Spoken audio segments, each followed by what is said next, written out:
Hey everyone! Are you ready to take your English listening skills to the next level? In today's video, we've put together a fantastic listening practice session designed to help you understand native speakers more easily. Grab a cup of coffee, sit back, and let's improve your English together. Don't forget to hit that subscribe button so you never miss a lesson. Let's get started. Alex, is that really you? It has been nearly 10 years since you left for the capital. Yes, Chloe, it's me. I finally decided to move back here a couple of years ago after living in the city for so long. I could hardly recognize you at first. You look completely like a city person now. Well, living in a bustling metropolis for over a decade definitely changes a person. But I really needed to come back to my roots. I was so surprised when I heard you returned. What made you leave the big city after building your career there? The urban lifestyle was becoming too overwhelming for me. The endless noise, concrete walls, and polluted air were draining all my energy. I can imagine. Living in a high-density area must be mentally exhausting after a while. It really is. So, returning home felt like the only way for me to find some inner peace. But our hometown isn't quite the quiet sanctuary you left behind years ago, is it? Not at all, and that was the biggest shock for me when I came back. I barely recognized the streets where we used to play. Everything has transformed so rapidly over the last 5 years. Sometimes even I feel lost in my own hometown. Do you remember how this main road used to be just a narrow dirt path surrounded by green fields? Of course I do. We used to ride our bicycles here after school without worrying about any vehicles. Now look at it. It's a paved 4-lane boulevard filled with cars and electric scooters. The quiet countryside we grew up in has officially entered the era of rapid urbanization. It really has. Where there used to be open farmland, there are now commercial complexes and high-rise apartments. Local businesses have changed completely too. Small family shops are being replaced by global chain stores and trendy cafes. That was the first thing I noticed. I wanted to visit old Uncle Thomas's grocery store, but it's a modern convenience store now. He had to sell the land because he couldn't compete with the new supermarket chains. It's a bit heartbreaking, to be honest. A piece of our childhood memory was wiped away just like that. I understand your nostalgia, Alex. But for those of us who stayed, these changes brought much-needed conveniences. That's a fair point. I shouldn't view everything purely through a nostalgic lens. Before this development, we had terrible public healthcare and frequent power outages. That's true. The infrastructure here used to be very unreliable back in the day. Now we have a modern regional hospital, stable high-speed internet, and reliable public utilities. The internet connectivity here actually surprised me the most. It allowed me to work remotely from home without any issues. See? Without this modern infrastructure, you wouldn't even have the option to live here while keeping your city job. You are completely right about that, Chloe. Urbanization isn't inherently evil, it brings vital improvements to human life. Still, I have to admit I've always been curious about what city living is really like day to day. What are the things you miss most about the capital? The absolute first thing is the sheer density of services and round-the-clock convenience. In the city, convenience is truly seamless. What do you mean by seamless convenience? Doesn't our town have convenience stores open late now too? It does, but in the capital, you can order practically anything at 3 in the morning and have it delivered to your doorstep within 15 minutes. Any type of food or grocery item at 3 in the morning? That sounds almost unreal to someone living in a town like this. Literally anything, from fresh pharmacy supplies to specialized hot gourmet meals. The on-demand delivery economy there is extraordinarily developed. Here, after 9 in the evening, almost every shop closes its doors, and the streets become completely quiet. That nightlife economy is something small towns simply don't have. Cities truly never sleep. What about healthcare and specialized services? Is the difference really that vast compared to our new regional hospital? The difference is immense when it comes to specialized care and advanced medical technology. In the capital, you have world-class research hospitals with top international specialists. If someone develops a rare or complex medical condition here, they still have to be transferred to the capital anyway. Exactly. That level of specialized infrastructure requires billions of dollars in investment that small regions just cannot attract. That makes sense. What about cultural life and entertainment options? That must be a huge contrast too. That is probably what I miss the most.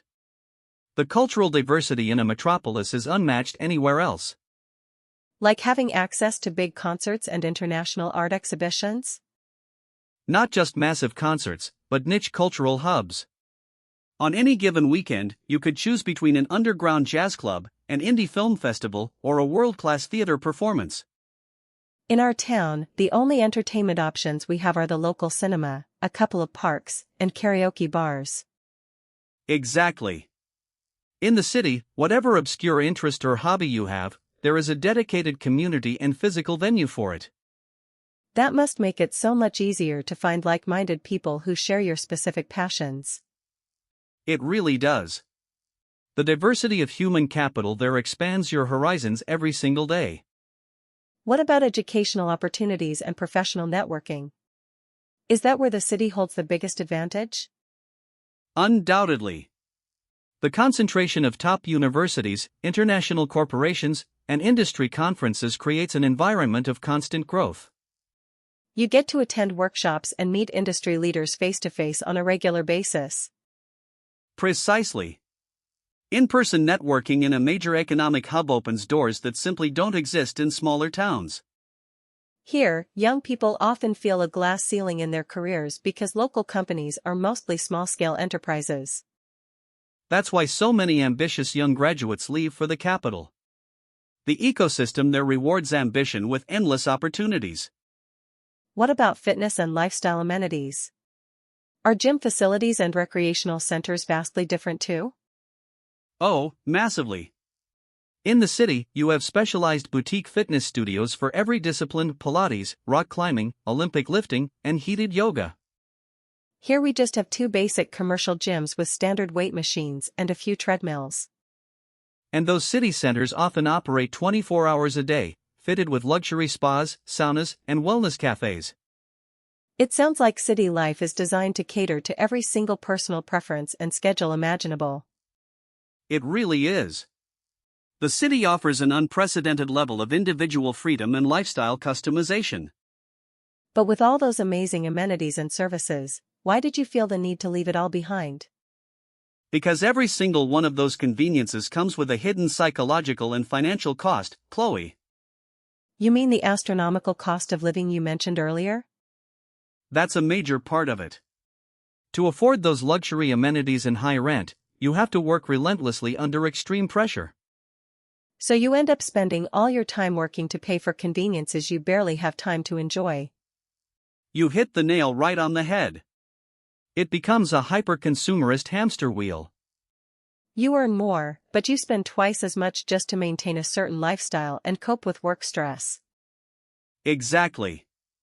People use those convenience services to compensate for the fact that they have zero free time and high anxiety. You order food delivery because you are too exhausted to cook, and you pay for expensive wellness memberships because your job ruins your mental health. That is the tragic paradox of modern urban living. The city creates the very problems that its paid services promise to solve.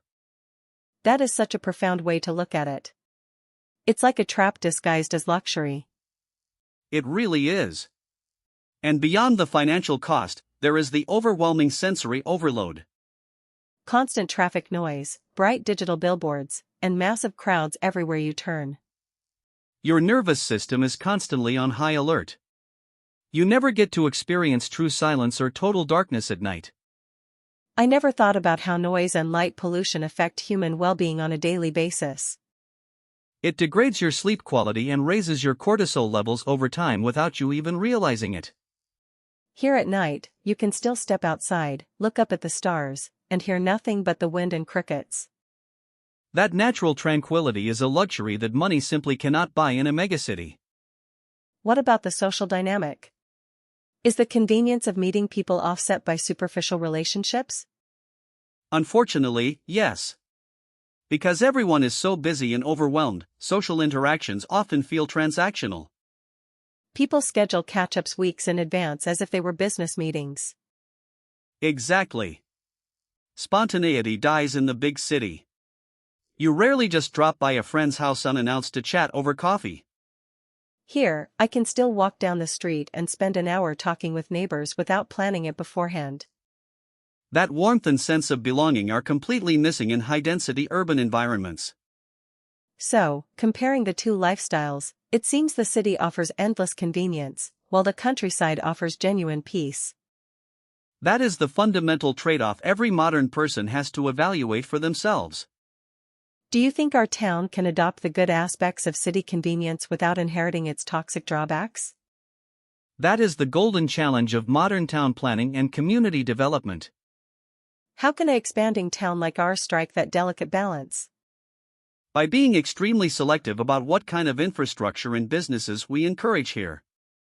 For example, welcoming healthcare facilities and modern public transit, but resisting hypercommercialization? Spot on.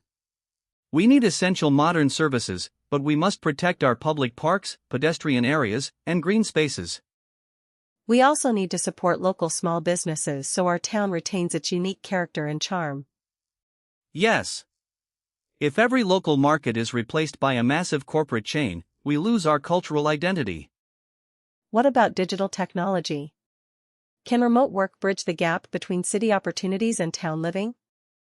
Remote work is an absolute game changer for the future of regional towns. Because young professionals can earn city-level salaries while living in affordable, peaceful towns like ours. Exactly. It decentralizes wealth and allows people to build meaningful careers without sacrificing their mental health. That could prevent the massive brain drain that our town suffered from for decades. It's already happening. Look at me, I'm living proof that you don't need to stay in the capital to work on big projects. That gives me so much hope for the younger generation growing up here right now. They won't have to face the painful choice of leaving their families behind just to pursue professional success. But if more remote workers move here, won't that push up local housing prices and drive out original locals? That is a very real threat called rural gentrification. It's already happening in many popular coastal towns. Wealthy city transplants move in, buy up property, and suddenly local young people can't afford homes in their own birthplace. That is why local governments must implement smart housing policies and property controls early on. They need to build affordable housing for locals before property speculation gets out of hand. Precisely. Urban planning must serve the existing community first, not just outside investors and property developers. What kind of public spaces do you think our town needs to build next to keep the community tight-knit? We desperately need a central community cultural center with a public library, sports courts, and green parks. A place where elders, young families, and teenagers can gather safely without needing to spend money. Exactly. Public spaces that don't require commercial transactions are the soul of a healthy human community. In cities, almost every public space has been privatized into shopping malls or paid venues. And that forces people to constantly consume just to have a place to sit down and socialize. We definitely must prevent our public areas from turning into purely commercial shopping zones. If we preserve non-commercial public space, we preserve our community spirit. Looking ahead 20 years, do you think people will start leaving big cities in even larger numbers? I believe we are seeing the beginning of a major shift in human settlement patterns. Driven by high urban costs, remote work technology, and the desire for a healthier lifestyle? Yes. The 20th century was defined by rural to urban migration, but the 21st century might see urban decentralization. People returning to smaller, smarter, and greener towns where they can actually enjoy life. That is my ultimate dream for the future of living. A world of interconnected, sustainable medium-sized towns. Where high-tech convenience exists alongside clean air, nature, and genuine human connection. A place where you can have high-speed fiber internet in the morning, and go for a peaceful walk in the woods at sunset. That sounds like the perfect synthesis of modern progress and human well-being. It really is, Chloe.